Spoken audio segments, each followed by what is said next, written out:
Hi everyone, and welcome to our March coffee chat. If you're new around here, every month we do a coffee chat where we just sit, have some coffee, or I guess you could have tea or hot chocolate or water or whatever you would like to drink, and we just chit chat about what's been going on. So we talk about the month, we talk about things that I've been finding that have been working, things that people have been talking to me about that have been working, and just all of those really good things. It's a really nice way for us to catch up and talk. So I want to hear from you in the comments. Let me know how your February was, let me know what you're up to, all those good things. And today specifically, we're going to talk about a couple of things, including Pinterest stories, the book Profit First, which highly recommend, whether working more actually makes you more money, and a bunch of other things. So let's hop right on in after we get the coffee. All right, so I was really debating the spring versus the St. Patrick's Day. I think this is my favorite mug I have ever found, by the way. It looks like coins. But I think I wanted to do this one, but I don't want you to think that I'm actually having Irish coffee. So I think I'm gonna go with this one, but on this side. Let's do it. I sometimes get asked about coffee recipes, but I don't use recipes, I just use these. So skinny syrups today, we're going with the mocha. I don't love this one. This one's delightful. Lovely. And also I like the Tirani too. So there you go. All right, friends, I have my coffee, I have some doggies, I have stuff that shouldn't be in the shot, like a bag full of magazines, and I also have a bunch of stuff that y'all are requesting that we discuss. Hi. So I'm gonna try to talk really quickly so that we can get through as much as possible. But first, I would love to know, do you celebrate St. Patrick's Day, or does your country, city celebrate St. Patrick's Day? I'm very curious. I live in Savannah, Georgia, and we have a huge St. Patrick's Day celebration. I believe we're usually number 3 in this country and in the top 10 for the world, I believe. I know we have been before. I can't tell you exactly, so don't quote me, but like it's a really big deal. Actually, I remember last year they shut down the St. Patrick's Day stuff because of COVID, and we were like shocked. So I'm very curious. I personally don't do like a huge St. Patrick's Day thing or anything, but like our city is known for St. Patrick's Day. We always have St. Patrick's Day off of school and all that kind of stuff, because like I literally would not be able to get to my work if I was trying to get there on St. Patrick's Day, because all of downtown is shut down basically. All right, so March, well, that means we're talking about February. So I asked what y'all wanted to talk about, and someone actually asked, and I meant to talk about this anyway, but how are you really coping with face-to-face? So if you don't know, my kiddos were supposed to come back to school in January, and then it was deemed too unsafe, and then apparently our district just decided they no longer cared, or they changed their mind. I don't know. This whole time they've been like, if these 3 indicators are in the red, we're not gonna have anyone in the school. And then all 3 of the indicators were in the red, and they were like, oh yeah, never mind, they're gonna come back like next week. And we were like, okay. So there's that. My school actually doesn't have that many kids who wanted to come back, and that many parents who wanted to send their kids back. They seem to be particularly concerned about the virus, which is good, but that means that we actually only have kids 2 days a week, or 2 to 3. So some weeks we have them Monday, Tuesday, some weeks it's Monday, Tuesday, Wednesday. The rest of the time they're virtual. This was the first week, so Monday, Tuesday they came in school. Oh my gosh, I feel like I have never been that exhausted in my life. That first day wiped me out. It was crazy. Yesterday wasn't quite as exhausting, and then today we were back online because it's Wednesday. It's the Wednesday before this goes out that I'm filming. So yeah, I'm not really sure how I'm dealing with face-to-face yet. I'm still kind of trying to figure it out because this class sizes are smaller. You know, I have anywhere, some classes have like 13 and other classes have like 3, and I teach elementary music, so it's kind of awkward to like sing with 3 kids in the room. So now I'm like, okay, well then what do we do? But then I have some grade levels where I have like no kids show up on virtual days. So like today I saw, you know, 13 kids in person and some kids on Zoom. At least I think they were there. I couldn't see them, but it said their name. And then today I had literally 3. I had 3 show up out of the class. And so I was like, okay, so it's gonna take some really interesting scheduling, some really interesting lesson planning. I'm still kind of figuring it out. One thing that I did learn is that, again, it's exhausting. So I really need to find places where I can like sit down and just do slightly calmer activities. For example, yesterday we read some books, and that was a spot where I could actually sit down, read a book, and I put it like up to the Zoom so the kids could see the pictures. And that was helpful because otherwise I'm just on my feet all day running around and dancing and singing and doing all the things, and it's really, really tiring. And there's just a lot of other like weirdness that goes into it. So I have to admit I was not happy about it at all, but it was really nice to get to sing with my kiddos again, because they are allowing us to sing as long as we're properly socially distanced and masked. And y'all, like my little 2nd grade class, I haven't seen like any of them all year because they never come to class, but they're over there singing. They're like, he's got the whole world in his hands, and they're so excited. And I was just like, oh my gosh, it's so cute, I can't handle it. So that's kind of where I am right now. Like, I'm tired, I'm confused, I'm still kind of like, I don't know what I'm doing, but that's where we are. So that's how February is going. Other than that, February was actually my best month ever on Teachers by Teachers, and that's kind of interesting because I've seen so many people complaining about it being a low month. So you don't have to give figures, but if you would in the chat, or in the comments, I'm so used to Zoom now, in the comments, just let us know, like, was this a good month for you or like a not so good month for you? I'm very curious. I had literally my best month ever. It was my best month ever like 2 weeks in. That's all I'll say until July when we do an income report, and then I'll tell you all the details. But I'm not trying to brag, but I'm really, really, really excited. So that's where we are, trying to make sure that I keep that momentum going in the future. One thing that I have been trying in February, and a little bit before that, but I've been doing a little more of it now, is Pinterest stories. So Pinterest released this new feature, and if you don't know, any social media always promotes their newest feature. So Pinterest is starting this story pin feature, and now full disclosure, not everybody has it yet, but if you have it, no, that's not a person. There we go. But if you have this top one where it says story pin, use it. Use it, because that is what's working for me on Pinterest right now, is video pins and story pins, and then actual product photography. Those are kind of the 3 things. So I've been posting one every couple of days. I would love to do one every day, but that just hasn't happened. It's increased my followers by a ton. They get tons and tons and tons of views, and I also have noticed they're not clickable, so you can't track them with like UTM codes like normal. But the other day I posted a story pin about a resource, and no joke, 3 minutes later I sold 2 of them, and I was like, okay, all right, I'm on board, I got it. And so I am like dead set now. I'm like, okay, we're doing this. So do be aware that since you can't click on it, you do need something that tells people like where to go. So I've been screenshotting the product listing and putting it as like the last slide so that they can be like, oh, okay, this is where I need to go. And that seems to be working okay. Well, I don't know.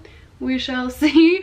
And then I just use the videos that I use everywhere. So with digital products, I just do a screen recording of my phone, and I flip through my Google resources, and I put that on Pinterest stories, I put it on Instagram stories, I put it on Instagram posts, I am working on reels, and just like all the different things. I use it like literally everywhere.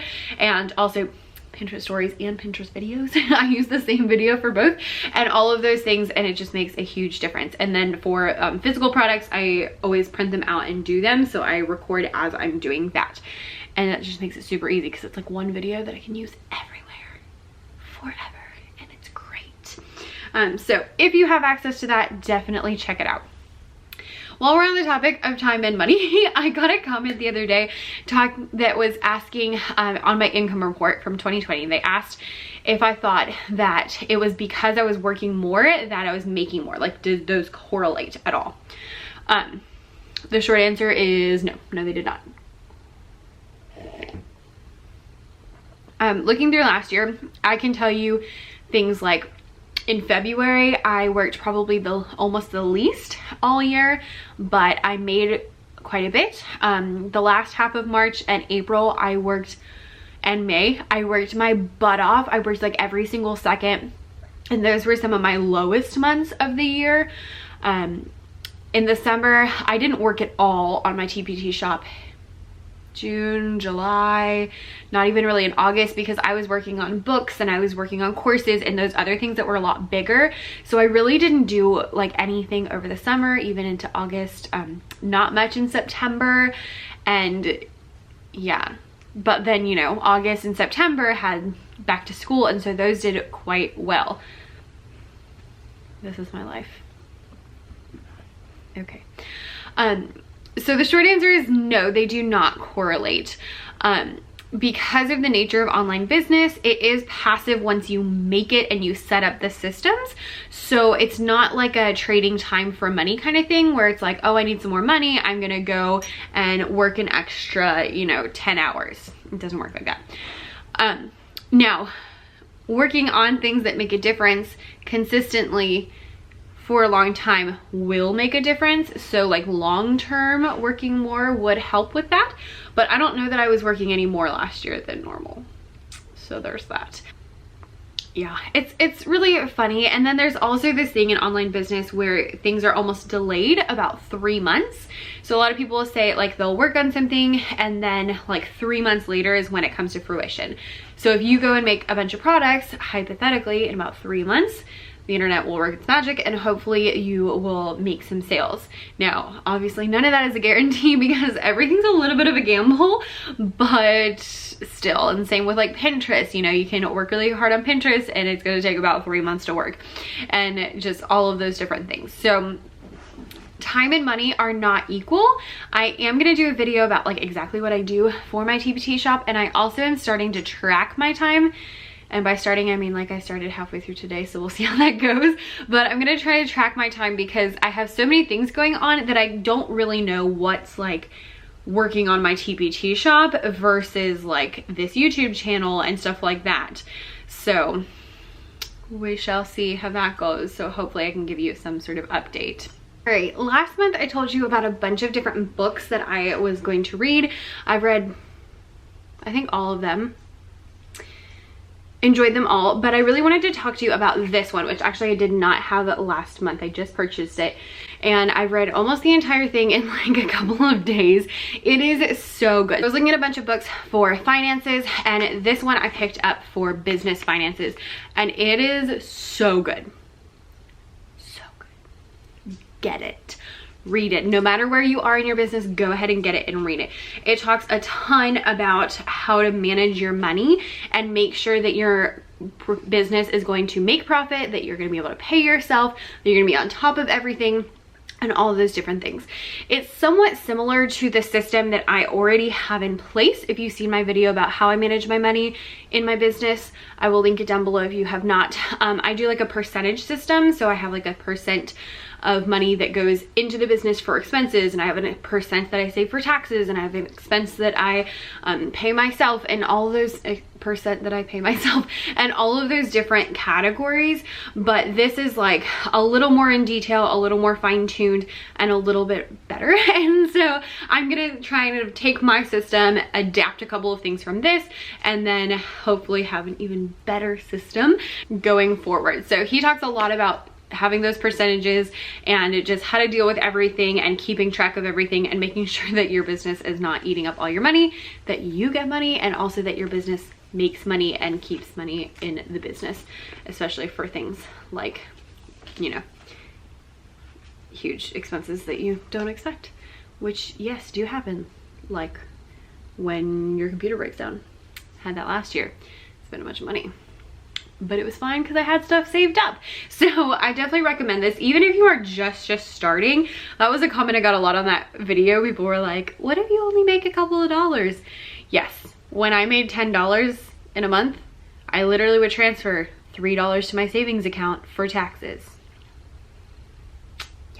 I wasn't paying myself as much when I was only making $10, but I was still, you know, keeping those percentages, and just from the beginning really thinking through like, how can I make sure my business takes care of itself? How can I make sure my business is going to take care of me? How can I make sure that I'm not going to get bumped on taxes? All of those different things. That video, by the way, is still very relevant. The only thing I've changed so far is I've changed the percentage. I actually pay myself a little bit more now because I felt like my business was in a good place where I could increase that percentage. And yes, so I'm gonna implement some of these things very soon. I'm waiting on a couple things to finish out and then we shall go for them, but definitely recommend, and I will link that down below. I asked like 3 hours ago on Instagram what y'all would like to see in our coffee chat, and there's a ton of stuff here, so I'm not gonna go through everything, but we'll talk a little bit about some of them. So the present teacher said what to send your monthly newsletter to your followers on TPT. I don't send a newsletter to my followers on TPT. I guess I could, and I probably should, but if I was going to, I would send things that are relevant for this month. So maybe 3 different activities and anything that's like really specific for this month. Last month was February, so you could have done like a Black History Month resource, a Valentine's resource, and then maybe like an all year round resource that's doing really well, or like a bestseller. This month is March, so you could do like springtime activities, getting ready for testing. If you have like March Madness activities, those things could all work, stuff like that. I would send just a couple of resources, and I would break it down like, if you want something for Black History Month, here's a link. If you want something for springtime, here's a link. If you want something so your dog stops attacking you, don't get a dog. So that's my best suggestion, but the short answer is I don't. I just focus on my email list. Shiloh 6 Violin says, what do you do if you don't like teaching but you love selling on TPT? Make a lot of products and make enough money that you don't have to teach, would be my answer to that. Claire Gravolet, is it French? That sounds Spanish. I don't know, sorry. How to survive TPT in the summer. This is a whole can of worms. We're not quite there yet, so maybe we'll go more in depth when we're closer to the summer. But the short answer would be expect to make nothing. That's what I do. Like when I figure out how much money I want to make for the year, I literally put June and July at 0. And I have made it, you know, more than 0, but I just put it at 0. I'm like, I expect nothing. Other than that, you can do some activities that are maybe like classroom decor does pretty well in the summer. You could do like summer themed worksheets like aimed at summer camps or stuff like that. That's what I got for you, you know, like whoever's working in the summer. But mostly I would focus on the fall. Just really try to keep that mentality of like, this is the long game and I'm playing the long game and I'm working now, but it's gonna pay off even if it's not paying off now. And also just enjoy your summer. Be like, you know what, I'm gonna enjoy myself. Money wise, I would save some extra, this is what I do. I save some extra money in my business, and that way I'm able to pay myself more than I would if I was just going off my June and July TPT money. So that helps a lot. And then also you could look into doing something for teachers. So maybe you want to do like an ebook for teachers or a book for teachers or a little course for teachers or something like that that would sell over the summer, because teachers are doing a lot of professional development over the summer. That is a bigger investment of time and resources and energy, but it is a thought if you're trying to make more money over the summer. Negative feedback on products. I think we're gonna do a whole video about this maybe in April, because I keep getting this comment, but we did have a little portion of a coffee chat that we discussed it, so I will leave that down below. Keeping track and analyzing data for better sales. Full disclosure, I don't do a ton of data tracking. I have been tracking a couple of products that are not converting well because I'm trying to get them to convert better. So what I did for that is I just made an Excel sheet. I wrote the title and I wrote the date and the conversion rate and how many had sold, I think. And then I wrote what I did to it. So like if I updated the preview, updated the thumbnail, that kind of stuff, I'll write in there so I know what I did. And then in a couple months, go back and look at it and reevaluate and add in like another date and the new conversion rate. So I do that, but that's like once every couple of months. As far as like every month, I look at sales this year versus last year. If you don't have a last year, this year versus, or this month versus last month. And then I look at which products are selling the most in the last 30 days. So I just go on the app. I've shown this a couple of times, but I just go on the app Let me just show you again. I just go on the app and where it has last sale, ooh, there we go. My last sale was my Walt's Google Slides lesson, which is really good because that's what this week's blog post was about. And then I just look at the last 30 days and it'll tell you what's selling the most in the last 30 days. So mine are What a Wonderful World jazz lesson, jazz lessons for elementary music bundle, favorite spirituals, Ella Fitzgerald, jazz on a Saturday night, do you sense a theme, John Williams Google Slides, Waltz Google Slides, jazz, chicka chicka boom boom, Louis Armstrong. Yeah, so what I do with this is I just write down the top 10. And if there's one that's like really standing out, like my What a Wonderful World product did extremely well. Like I've never seen a product blow up like that. Most of mine are like pretty steady, but that one was like everyone's buying it and it's selling a ton all the time, and I don't really know what to do about that. What do you think about that? Yeah. So with that, I just write down the top 10 and I look for some similarities, and then I base next month's products off of those. So a lot of the things I just rolled off were jazz lessons, which I think did well because it was Black History Month. Hopefully they continue to do well. I actually ironically made them for April because April is jazz month, but apparently they work in February too. But a lot of them were Google Slides, and a lot of them were like about musicians. Could you stop? I know that next month I'm gonna want to make Google Slides lessons about musicians, and if possible some seasonal activities. So like I have a virtual field trip to Ireland to capitalize on St. Patrick's Day being in March, and also because Irish music is the bomb. Fun fact, my husband listens to Irish music in the car like all of the time. It's like his favorite thing to listen to, like Irish folk music. His current favorite is called An Irishman in Paris. Not something you're gonna play for my elementary students, but you should definitely look it up because it's amazing. So that's the main data that I'm tracking. I always track my sales because I want to know money, and then I track the top 10 so that I know what I should be focusing on next. I don't look too much at like overall bestseller because that's changed a lot, specifically in the last year, which, oh my gosh, y'all. Can you believe it was a year ago in March that the world shut down? Like, just take a second to realize how far you've come in the last year. Because a year ago right now, your girl didn't have a single digital anything in her store. Did you hear how many things I just rattled off that were digital?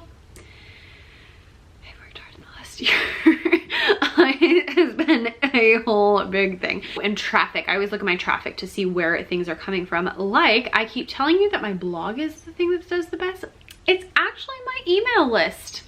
But I didn't notice because my email list is so separated because I use UTM codes every time. And on my blog, there's a lot of posts that don't have UTM codes because I didn't know how to do that at first. And so it like pops up higher. But y'all, my email list, killing it. Like, made $1,000 just during the sale from just my email list. So when I tell you you need to start growing your email list, I mean it. Get your email list. If you need help, then check the link down below for our playlist all about email because it is so important. So important. Anyway, those are the biggest things that I track for data and sales. My biggest thing with data is I don't want you to get bogged down at looking at the data.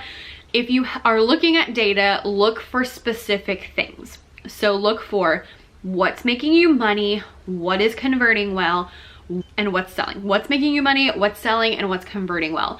Do not get bogged down on a bunch of things that don't matter. Like, oh my gosh, I saw in a Facebook group the other day, someone was like, is something wrong with Teachers Pay Teachers because it says that I don't have any views?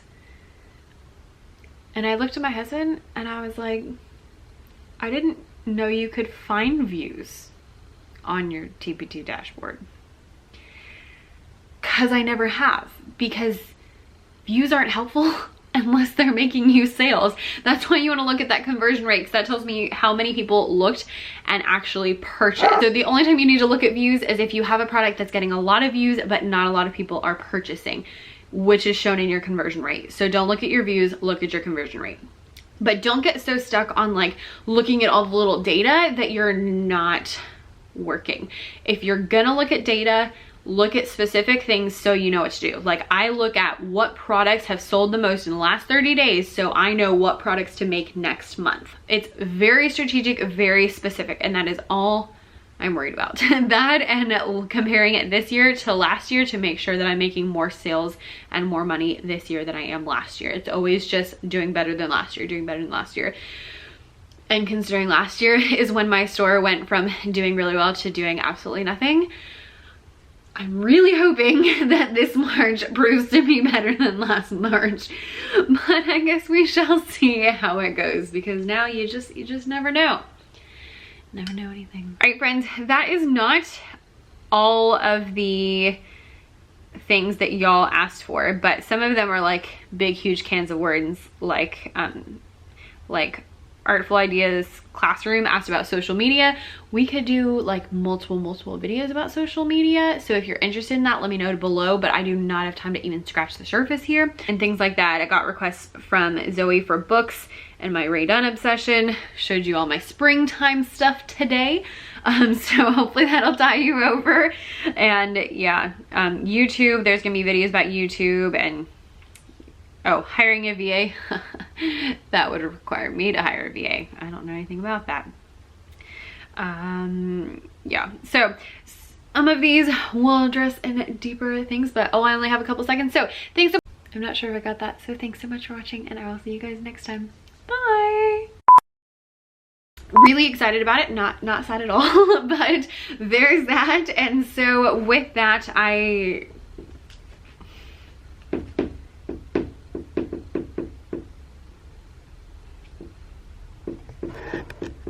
what's that noise?